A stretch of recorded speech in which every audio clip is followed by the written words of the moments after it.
Bonjour et bienvenue dans Uppercut by Pastor G, secret de prospérité biblique, deuxième session de cette semaine. Pourquoi perdons-nous de l'argent? L'une des réponses, c'est la motivation qui nous pousse à en gagner. Oui, justement, je le disais hier, si vous ne l'avez pas suivi, retournez voir la vidéo d'hier. La motivation, la seule qui vous pousse à vous lever de votre lit le matin et vous battre dans une journée ne doit pas être gagner de l'argent. Mais ça doit être quoi? Roulement de tambour, ça doit être la recherche de résultats. C'est quoi le résultat? Ce n'est pas ce que je veux faire, ça c'est l'objectif. Mais c'est plutôt que produira ce que je veux faire. J'aimerais que votre vie soit une vie axée résultat. Si je me lève ce matin, je ferai plein de choses, j'ai plein d'objectifs. Mais qu'est-ce que cela produira comme résultat? Lorsque j'ai une image claire du résultat que j'aimerais atteindre, cela me poussera à me battre dans une journée. Et forcément, le résultat peut être gagner de l'argent.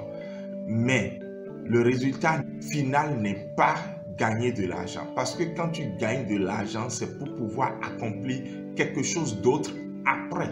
Donc, il faut clairement que ce que tu gagnerais de l'argent à faire soit clairement dans ta tête. Sinon, tu gagnerais l'argent, mais tu ne feras que des bêtises avec.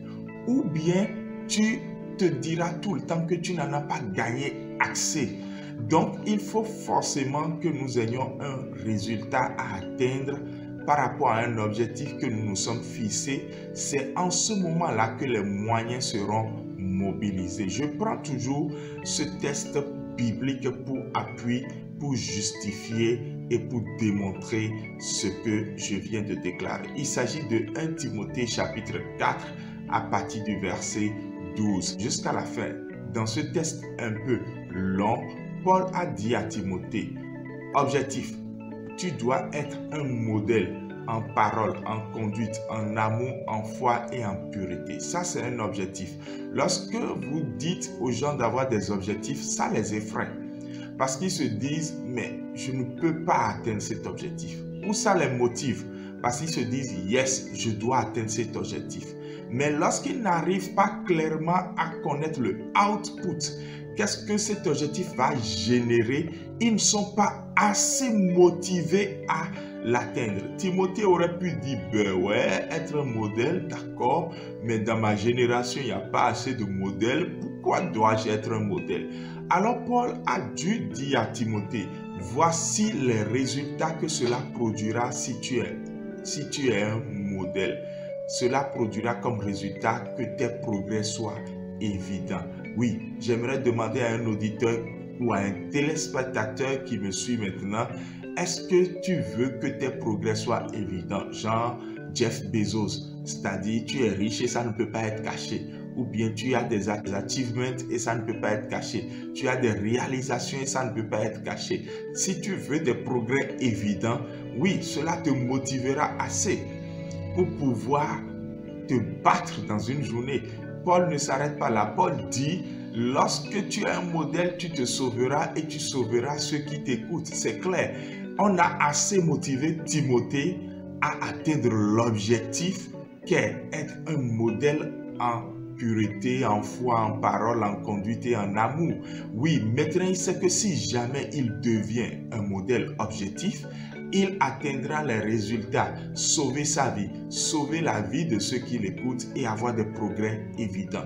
Genre, voilà, j'ai des réalisations qui parlent d'elles-mêmes et cela me permet d'être bien moi-même et de créer du bien pour la communauté dans laquelle je vis ou bien de créer du bien pour mes proches. Voilà de quoi motiver quelqu'un à se lever le matin et à aller travailler. Et non, gagner de l'argent. Gagner de l'argent n'est pas un résultat final. Ce n'est qu'un moyen pour atteindre un résultat. Parce que plus tard, Paul dira, toujours dans ce texte à Timothée, Paul lui dira, oui, je t'ai dit d'être un modèle. oui, je t'ai montré le résultat que cela produira, mais tu as besoin des moyens. Et il a cité les moyens. Il a dit, les moyens, c'est la lecture de la parole, c'est l'enseignement auquel tu dois t'attacher, c'est l'exhortation à laquelle tu dois t'appliquer et c'est le don que tu ne dois pas négliger. Examinez bien ces moyens. Vous vous rendrez compte que ces moyens sont scindés en deux parties. La première partie, c'est l'application de Timothée lui-même. Et puis la deuxième partie, c'est le surnaturel, ce qu'on reçoit de Dieu. C'est ainsi que lorsque tu te lèves dans une journée en espérant atteindre des résultats, tu as forcément besoin de moyens. Je veux d'abord te dire que les moyens dont tu as besoin sont d'une part les moyens que tu vas générer toi-même par ton autodiscipline, ton auto-application, être à l'heure, se lever tôt, te battre, être prêt à faire des sacrifices, discerner les bonnes saisons, être sage, savoir parler, savoir te conduire, être consciencieux professionnellement. Tout ça, c'est les moyens qui viennent de toi dans l'application et dans l'autodiscipline. Mais ça ne suffira pas. Tu as besoin de l'imposition des anciens pour recevoir le don reçu de Dieu. Tu as besoin du surnaturel. Tu as besoin de dire, Seigneur, tu es ma source, tu es mon pourvoyeur, tu es mon tout. Jésus, je m'attends à toi. Je ne suis pas paresseux, mais j'attends réellement ce moyen surnaturel sans lequel tous mes efforts seront vains. C'est ce que le psaume 127 dit de certaines personnes en disant, tôt, ils se lèvent le matin, tard, ils se couchent le soir et pourtant quand ils veulent manger, ils mangent le pain de la douleur. Les moyens dont nous avons besoin sont de deux ordres, les moyens personnels que nous allons générer nous-mêmes et les moyens que nous ne pourrons jamais générer et qui viennent surnaturellement de Dieu, surnaturellement d'en haut. Avant de conclure, je dirais donc que l'argent n'est qu'un moyen parmi les moyens dont nous avons besoin. Donc, dommage pour ceux qui prendront donc l'argent, même si c'est en gagner beaucoup, comme seule motivation de leur vie pour se lever le matin et se battre. C'est une erreur grave de conduire votre vie de cette manière. L'argent n'est qu'un moyen. L'argent n'est pas une finalité. L'argent n'est pas un résultat à atteindre. L'argent ne doit pas être la motivation pour laquelle je me bats, mais ce à quoi l'argent doit servir doit être assez clair dans ma tête et c'est pour ça que je me lève et je dois me battre et ça s'appelle un résultat. Frère, je voudrais donc que tu ne regardes pas et que tu ne t'abonnes pas à ces pensées mondaines habilement distillées par les réseaux sociaux pour te faire du mal toi-même, vivre dans la frustration ou bien vivre une vie qui n'a pas de sens. En te levant ce matin et en écoutant Uppercut, dis-toi quels sont les résultats que je veux atteindre. Dis-toi, c'est basé sur quel objectif. Et dis-toi, j'ai besoin de quels moyens. Mon Dieu pourvoira aux moyens auxquels tu ne peux pouvoir. Mon Dieu te rendra capable d'être sérieux avec toi-même pour recevoir ces moyens, pour générer ces moyens et atteindre les résultats que tu voudrais atteindre. Au nom de Jésus-Christ de Nazareth.